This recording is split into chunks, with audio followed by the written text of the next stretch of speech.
David, you've lived in New York City, I believe, for the last 40 years. What brought you to New York City? Well, there was a girl there that I liked a lot, and there was also this great, I thought, opportunity to be a folk singer up there, and I thought great to combine those two great desires.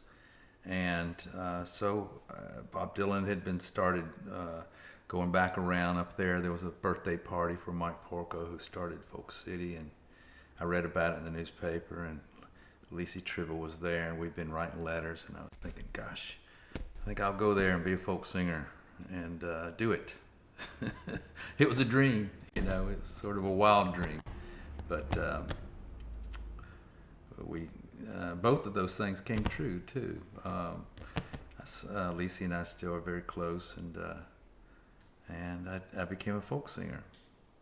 How did you become a folk singer? What did it take to become a folk singer at that time? Because this was 15 years or so later than what most people consider the folk era, which started in 1960. You're now there in 1975. I think a lot of things had changed when you got there. Well, yeah, it was on the downside, and the heyday had already happened, but there were still things in place. Folk City still had their hoot. There were several hoot places besides Folk City, and I went to them all. I had very little experience, but I had written a few songs that I thought were pretty good, pretty arresting, but I didn't have any experience really. I came to it so late. A lot of what I became was because of the educations that I had gotten before, and both in elementary school, junior high school, and then I went to a prep school. That was like going to college early, Asheville School for Boys. And it was when I graduated, it's the last year they had all boys, because we were so miserable. They figured we better bring some girls in, so lighten it up a little bit.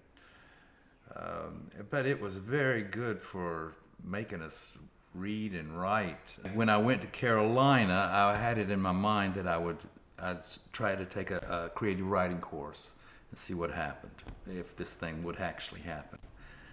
And then I started taking a bunch of them, but the very first one was the most important one. I had been put out of Doris Betts's class. She had too many students, she said, but she let me stay in her class to see what it was like.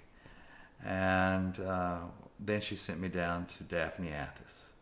And Daphne had, I think one of her novels, Entering Ephesus, was one of the 10 best of the year, said Time magazine. Anyway, she had moved down as a young girl to Chapel Hill, and I'll never forget opening the door shyly, and she looks over at me, and she has the nicest, biggest grin, very welcoming. Usually when you meet writers, they're like sourpuss, doubled and tripled, but she was like, "Come on in. You might belong here." Now, I decided after I took a second course with her, I decided I would start taking each semester. Started to think, I am going to be a writer. I'm just going to use my time in college to write, have a writing course every semester, and the rest I'll fill with things I'm kind of interested in. I used college just to gather up things I was interested in, because I was going to be writing, and every semester I had a writing course. I had poetry, I had playwriting, and the best course that I took for my career was Songs Through the Ages.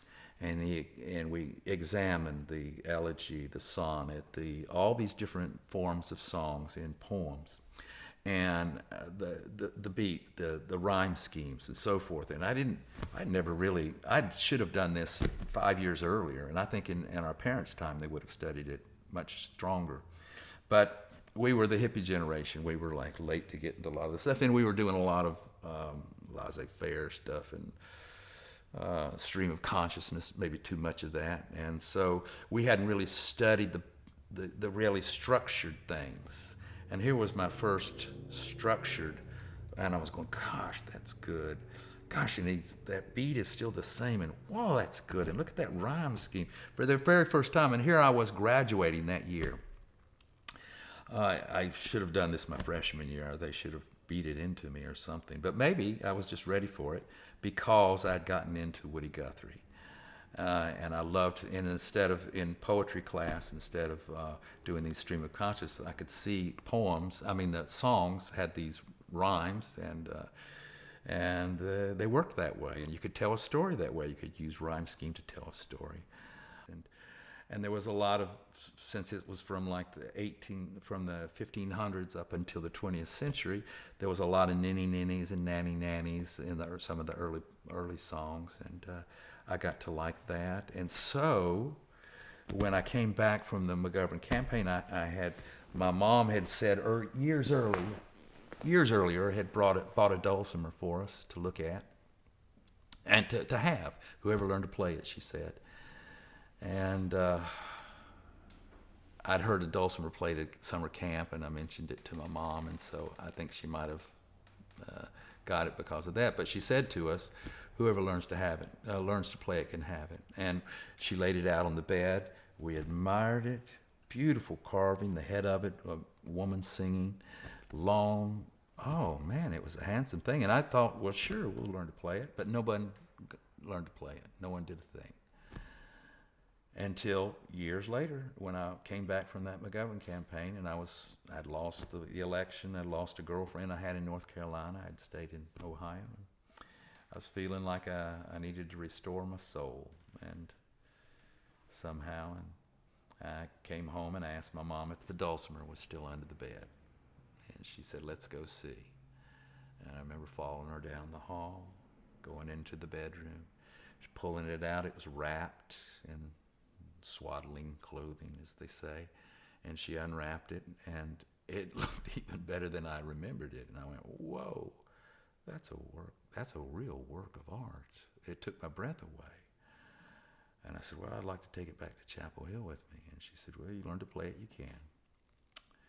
So she had gotten to Edsel Martin, the fellow that made it, had even an album, Edsel Martin. And so I heard it, liked it all right, and took that dulcimer back and started teaching myself.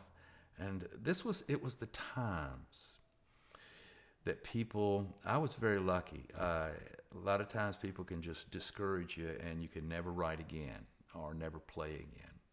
Back in that time, it was a lot of the hippies and they wanted everybody to be involved. Now, we can make fun of that all you like, but there's something good to it too. On the weekends, people go out to houses in the country and sing old folk songs. And I thought, well, I think I'll have my dulcimer to take out there now. And I take the dulcimer out. Had these wooden pegs. Took forever to get it in tune with anybody. And teaching myself, and it was painful. And for me to everybody wanted you to be involved in the song. It wasn't a successful evening if everybody wasn't singing or doing it. Somebody could lead a song, somebody could, and so everybody was encouraged to be part of it. And so even though it would take them 5 minutes or so to get my dulcimer in tune with their thing, they would patiently do it, and I'd play along, and that was my first sort of playing along. And then I started thinking, maybe I ought to write a song. I've been doing these things, and I wrote a 21 verse song about the Ballad of Rosie Plum. And she was a very apparently she liked to she was against the war, and she was a hillbilly, and she would kick you in the balls if you needed it. And that was the Ballad of Rosie Plum. I thought it was amazing. And I'd start to sing it to people, and they'd tolerate it. And I got so much into Woody Guthrie that I rewrote Pretty Boy Floyd. I did a 36 verse life of Jean Lafitte the pirate. I'd seen that movie with Yul Brynner as the pirate. So I went from trying to be this fake James Joycean thing to telling just plain stories. And I wanted to make sure that my voice wasn't going to be really, really off-putting. I noticed that Woody Guthrie's voice was a plain voice, but it really cut through. I really liked it.